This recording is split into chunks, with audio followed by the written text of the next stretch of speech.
We're live, Dale. Hey everybody, it's Dale Jr. here at the Dale Jr. Download, and we're doing some Ask Jr. here, brought to you by Xfinity. Thankful for Xfinity and everything they do for us here at Dirty Mo Media and for NASCAR. They're a proud premier partner of NASCAR, and it's the fastest mobile service with 5G and millions of Wi-Fi hotspots. I see those things all over the place, and they got nationwide coverage. And always going to be coming in for you in a clutch situation. Make the switch today and save with Xfinity Mobile. We're promoting their mobile. I also use their internet home service, and it is freaking awesome. See, you gonna make it? I doubt it. It's not been one of those days, but nope. So anyways, we got some questions I missed last week. Thanks for allowing me to get away with the family. My daughter Isla had her spring break, and we had a blast. We talked about that on the show today, so tune in later when Dirty Air comes out. And we had a lot of call-ins today. Larson called in because he missed last week, and then Christopher Bell, the winner at Phoenix, called in, and we had another driver announcement that we made for the 88 car. That driver called in to be on the show. But let's get to your questions. Yeah, this first question seems kind of relevant for today is from Jeffrey. Would you yourself ever bring Frosted Tips back? I've already got it started here. I saw, man. So, yeah, Andrew went into the bathroom this morning and took some white spray paint and spray painted his hair. It was like specifically for hair. It wasn't just spray paint. It looks ridiculous. It I looks like spray. Words. It looks like it was not specifically for hair. Well, that's Dalton's fault then, because he applied. Listen, you gave me the can. I just sprayed. And you got a little on your forehead. Dude. Yes, that's a problem. It's probably not good. We do need to work on the aim a little bit. That's probably not coming off. No. No, I wouldn't. I mean, I'm no. No, I think it's a young man's game. Frosted Tips. All right. Yeah, I've got the natural frost happening right now. Yeah, the natural frost. That's right. Not the artificial. Yeah, that's right. This next question coming from Jackie. We always love the kind of paint scheme stories. Is there any special story behind the late model paint scheme, the Sundrop one that you ran? Yeah. Well, I ran the Sundrop car. I have the postcard sitting right here behind us. There it is. But I ran the Sundrop car in 1993, I think. Me and Gary Hargett, who were about to have to quit racing because we ran out of money. Gary would borrow money from the bank on Friday. He would borrow $2,000 from the bank on Friday. We'd go to Myrtle Beach and race, and then on Monday he would take the money back to the bank, and a lot of times, and he was getting further and further behind because he obviously we weren't able to give the bank the $2,000 back. It would be like $1,400 or $1,100 or $800, right? And so eventually the bank's like, hey, you're getting behind and you're getting in debt here, and Gary's like, I gotta stop. Gary was also working as a mechanic, a shade tree mechanic, fix people's cars on the side, so he was trying to make a little extra money to keep himself out of debt. But midway through the year, we needed some help. Sundrop came in with $10,000 to sponsor us the rest of the year. So around June or July, we got Sundrop as a sponsor. And I have all the drawings at home where I sat in the floor of Gary's house and drew what this car should look like. I have all that stuff. That's awesome. Still, I should bring it in. Bring it in next week. Yeah, that'd be cool to see. We had all kinds of different ideas. Not good, none great. But I drew a car as they do today, right? The profile of a car, and then I printed that so I could make multiple different versions and ideas. And man, we basically just came up with an all green car when it was all said and done. Right. But anyways, that was design. The design that I raced, the Sundrop car at Wilkesboro, was exactly like the car I raced in '93 at Myrtle Beach. That is pretty cool. This next question coming from Bill. This one is from Twitter. What are your go-to road trip candy and snacks? I know you just road tripped for spring break this past week. Like any go-to? Like if you stop at a gas station, I got to get this type of thing. Well, back in the day, it was a Sundrop and a Slim Jim. When we go to Myrtle Beach, we would leave Gary's house and drive into Union County or Pageland, South Carolina, and stop at the first gas station on the right. And get a Slim Jim and a Sundrop, and that would usually be the ticket. But what's my go-to snack now? I mean, I still do like a Slim Jim, but Reese Cups. Oh, Yeah. Probably Reese Cups. It's a good one. Reese Cups is hard to beat. You know what the Yeah. best ones? It's like right around Easter. The eggs. Yeah. Those are the Yeah. best of all the And they had the Reese's. Christmas tree shaped ones. Those are pretty good too. I still got a couple of those in the Yeah. freezer. Oh, I've never done that before. Freezer. Okay. Not the fridge. All And right. certainly not laying out. So it's like Yeah. hard candy. Not I at need to up all. my game. So I think everything like that, especially chocolate, is Mhm. better either in the fridge or the freezer. I can get behind fridge. Well, the freezer is not going to change chocolate a lot. It's gonna make it super hard to Nope. eat though. Well, a Snickers bar, yes. Like a Okay. Snickers bar in the freezer, impossible. Snickers ice cream bar. That's a good road trip snack. All right. Until it gets messy. It's gonna melt all over the damn car, dog. We gotta eat it quick. Are you kidding me? Yeah. I don't know. Klondike bars. Are always Klondike good, bars. Yeah. Yeah. Yep. I like old school stuff. I think that's my favorite part of the road trip. Yeah. Is going to get snacks. Yeah. Chips, jerky, soda. What's your favorite old school cereal? Oh, Honeycomb, man. like honeycomb. Honeycomb and Cookie Crisp. I love Cookie Crisp. Cinnamon Toast Crunch. And the milk afterwards, the Oh, Cookie yeah. Crisp milk, There's specifically Yeah. the Cookie Crisp milk. Post cereal Yes. milk. I've But seen only places- Cookie Different. Crisp is way better. I've seen places make ice cream out of that milk, like the Yeah. cereal milk. Oh man, I'm What hungry. is it called? I thought it was Cookie Crisp. Yeah, Cookie Crisps. There's yeah. And Cinnamon then Toast there Crunch. was the there was like a series that were the marshmallows, but I mean Lucky Charms was pretty dang badass. Fruity Pebbles so good. Oh yeah. But there was a series that so they had Count Chocula had marshmallows, and then they had Boo Berry, Yep. and then there were 3 or 4 of those in that same Yeah. wheelhouse, and they were all like the same Right. versions of each other. Those are pretty good, but Yeah, I like those. You mentioned you just said Count Chocula, right? Yeah. A Florida man in the YouTube chat said it as you said it. Oh shoot, He said he loves it. I might be a little Florida man. You know, I had a place in Key West. So Nice. I got a little Florida. Love I'm a it. little Florida man. When I was young enough to be eating all this crap, Teresa didn't want us to be eating all that sugar, so we ate. You ever had Popeyes? It's in a bag, not even in a box. No. Yes. Oh man. Popeyes is like the Puffs, Oh, like Pops, but it was like off-brand. not Pops. Oh no. It was like the Sugar Smacks, Okay. Yeah. but yeah, yeah, no sugar. So just the little rice puff thing, and it was in a bag.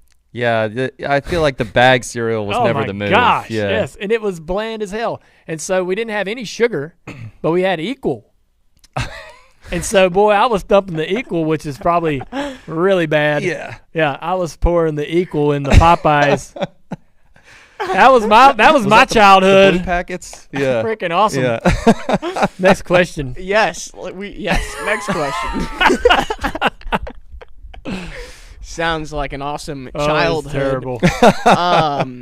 You said you're a Florida man yourself. Let me see here. Shoot, I wrote your name down. I think it was Wes. Wants to know like favorite spot in Key West.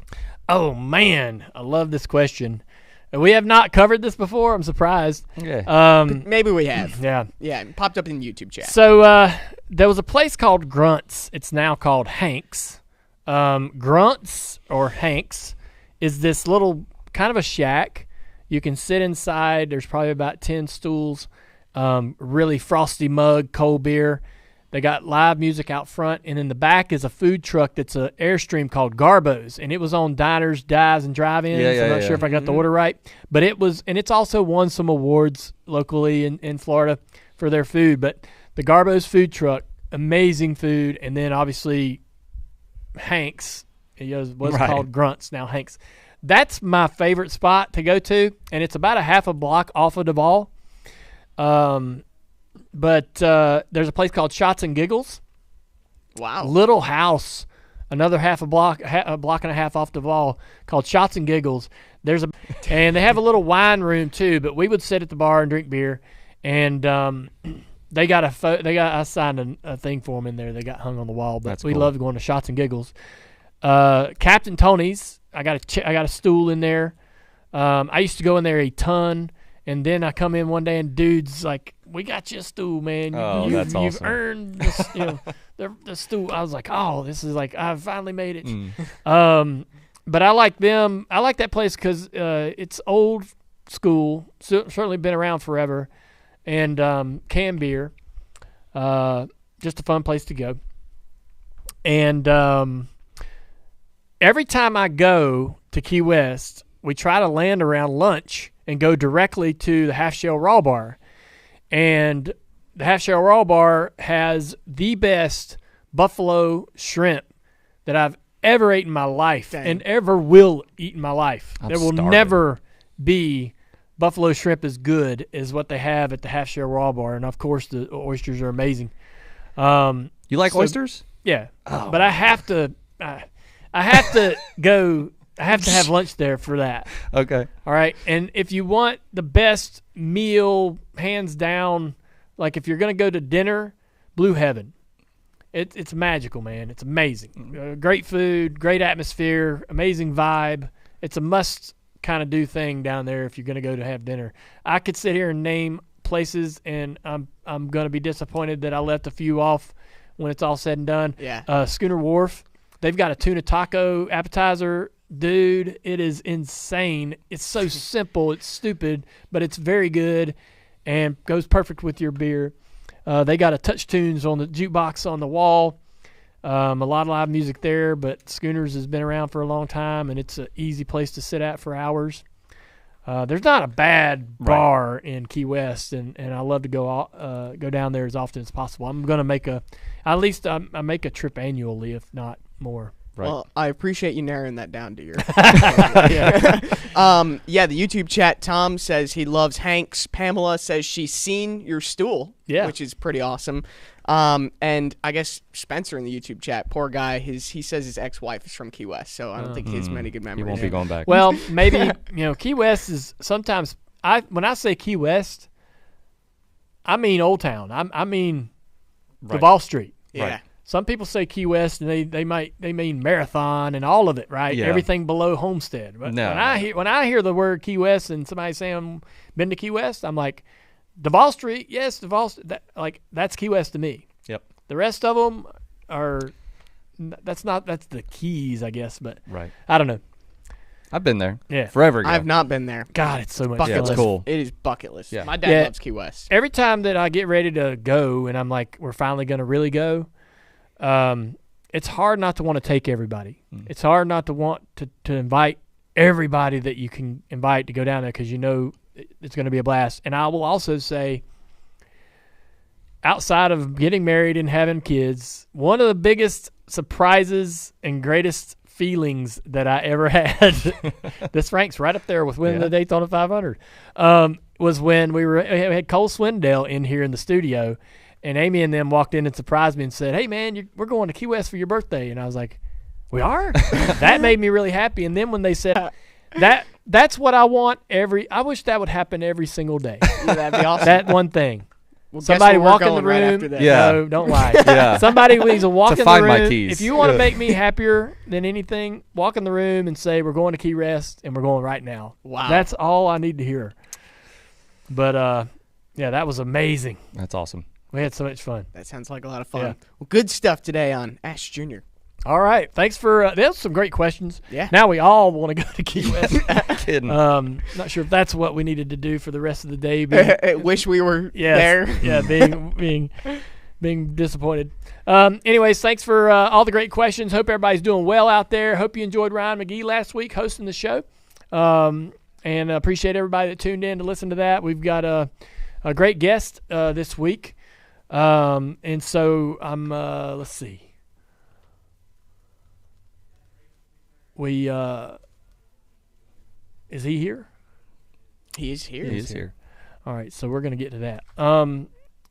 But I wanted to talk to y'all first about why why we're having Jefferson Hodges on the show. So I know you probably don't know who that name is, but so I get asked. I want to say this real quickly before we let y'all go. I get asked. We're still live, right? Yep. Yeah. I get asked all the time, like, how do I get in racing? How do I get in racing? And there's never a really easy answer on how to help people get involved in racing. I had a guy hand me a resume this past weekend, and I'm going to try to take that resume and hand it to people and try to convince them to give this guy an opportunity. But Jefferson Hodges' story is the answer. If you want to know how to get into racing, you need to tune in tomorrow to listen to Jefferson tell us his path. He worked for Junior Motorsports for some time, but he's worked for a lot of other different companies as well. He's got some great stories. He helped us start our Xfinity program here at Junior Motorsports many years ago. But I ran into Jefferson in L.A. for the Clash. The Clash, that's right.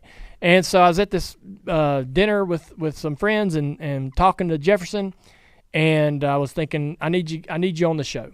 I want to hear all these stories about how we got Junior Motorsports started, but also I want you to tell people your path because it's really, this is how you get involved in racing, exactly the way he did it.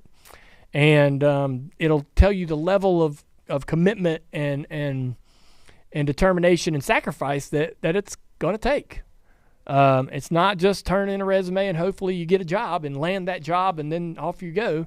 It's going to be a lot of ups and downs, and so his is a great story. So I hope you'll give it a shot, and I think you'll enjoy it. So, anyways, that's tomorrow.